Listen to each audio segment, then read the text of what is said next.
السلام علیکم دوستو، جیسا کہ آج ہم ایک بہت ہی اہم موضوع ہے اس کے اوپر ہیں۔ اس موضوع کا نام ہے کہ جو ایک کنفیوژن آتی ہے اسلام میں اہل تشیع اور اہل سنت کے بھائیوں کے حوالے سے، اس میں یہ ہے کہ علامہ مجلسی علیہ الرحمہ فرماتے ہیں کہ میں نے کتاب سلیمان بن قیس میں یہ واقعہ اس طرح دیکھا ہے کہ سلمان اور عبداللہ ابن عباس کا بیان ہے کہ جس دن جناب رسول خدا صلی اللہ علیہ وسلم نے رحلت فرمائی، اسی دن ابھی آپ کو دفن نہ کیا تھا، سوائے چند کے سب نے بیعت توڑ دی اور مرتد ہو گئے اور مخالفت پر کمر بستہ نظر آنے لگے۔ اس وقت علی ابن ابی طالب تجہیز و کفن رسول صلی اللہ علیہ وسلم میں مشغول تھے۔ پھر وہ اس کے بعد حسب وصیت رسول صلی اللہ علیہ وسلم قرآن مجید کی جمع و ترتیب میں مصروف ہو گئے۔ ان لوگوں سے انہیں کوئی سروکار نہ تھا۔ ایک مشیر عمر ابن خطاب نے ابو بکر سے کہا کہ اب تمام لوگ تمہاری بیعت کر چکے ہیں سوائے اس شخص علی علیہ السلام کے اور اس کے گھر والوں کے، لہذا اس کے پاس کسی کو بھیجو اور اسے بھی بلواؤ۔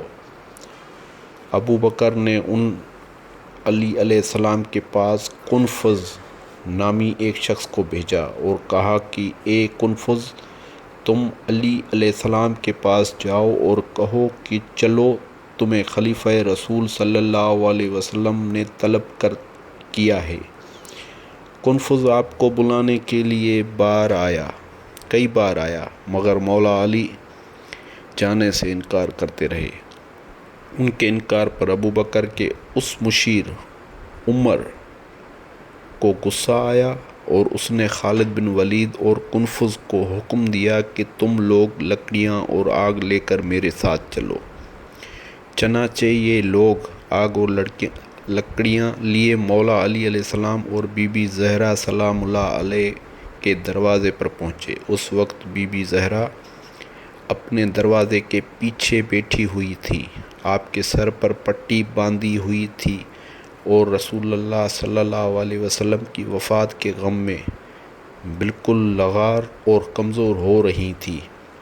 وہ مشیر عمر آگے بڑھا اور اس نے دروازہ کھٹکھٹایا اور آواز دی، اے علی، دروازہ کھولو۔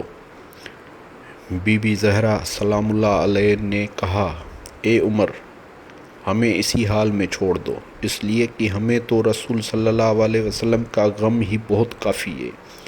عمر نے کہا، دروازہ کھول دو ورنہ میں تمہارے گھر میں آگ لگا دیتا ہوں۔ بی بی زہرا صلی اللہ علیہ وسلم نے فرمایا، اے عمر، کیا تم خدا سے نہیں ڈرتے اور میرے گھر میں زبردستی داخل ہونا چاہتے ہو؟ اس پر عمر نے آگ اور لکڑیاں لے کر دروازے کو جلا دیا اور دھکے دے کر کھول لیا۔ بی بی زہرا سلام اللہ علیہ نے سامنے تھیں، انہوں نے فریاد کی، اے بابا یا رسول اللہ صلی اللہ علیہ وسلم۔ یہ سن کر عمر نے اپنی تلوار میان سے نکالی کہ بی بی صلی اللہ علیہ وسلم کا پہلو پر ماری۔ انہوں نے ایک چیخ ماری، پھر اس نے ان کے ہاتھ پر ضرب لگائی۔ بی بی سلام اللہ علیہ پھر چیخنے لگیں، اے بابا۔ چیخوں کی آواز سن کر مولا علی ابن ابی طالب فوراً دوڑے اور عمر کا گریبان پکڑ کر زور سے جھٹکا دیا، جس کی تاب نہ لا کر وہ زمین پر گر پڑا۔ آپ نے اس کی ناک اور گردن پر ضربیں لگائیں اور اس کے قتل کا ارادہ کیا۔ تبھی رسول صلی اللہ علیہ وسلم کی وصیت یاد آئی کہ ان حضرات نے اس موقع پر صبر کرنے کی تاکید فرمائی تھی۔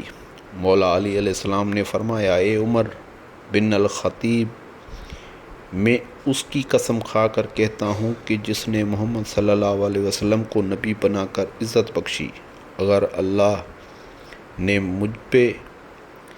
مجھ سے پہلے سے ہی عہد نہ لیا ہوتا تو تم لوگ میرے گھر میں داخل ہی نہیں ہو سکتے تھے۔ اتنے میں عمر نے اپنے دوسرے ساتھیوں کی مدد سے مولا علی علیہ السلام کے گلے میں رسی ڈال دی اور انہیں کھینچ کر باہر لے آئے۔ یہ دیکھ کر بی بی زہرا سلام اللہ علیہ نے مداخلت کی، لیکن کنفوز نے آپ کو ایسا تعزیہ نہ مارا جس کا نشان مرتے دم تک باقی رہ گیا۔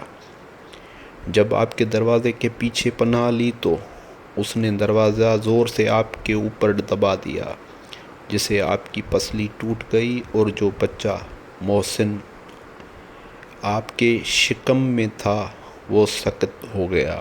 اس کے بعد آپ مسلسل بیمار رہیں، یہیں تک کہ آپ نے اسی عالم میں وفات پائی۔ ایک گزارش کرتا چلوں کہ یہ ہم نے جو بھی ہم یہ بیان کر رہے ہیں وہ اس میں اور بھی کچھ روایات ہیں جس کا کچھ حصہ نقل کیا گیا ہے۔ مکمل روایات جو ہیں وہ کتاب سلیمان میں موجود ہیں۔ ریفرنس ہیں کتاب سلیمان بن قیس ہلالی، اور دوسرا ہے بحار الانوار جلد نمبر 3 صفحہ نمبر 206 اور 207۔ صحیح بخاری باب الخمس، صحیح مسلم جلد 2 صفحہ نمبر 91، تاریخ طبری جلد 3 صفحہ 198۔ ان کتب میں کم و بیش یہ روایات موجود ہیں۔ آپ سب کی مہربانی، اور مزید ویڈیو دیکھنے کے لیے ہمارے پیج کو لائک کریں، سبسکرائب کریں، اور جانتے رہیے کہ اسلام کے اندر کیا حقیقتیں ہوئیں، کیا ہوا اور کیا نہیں ہوا۔ مہربانی۔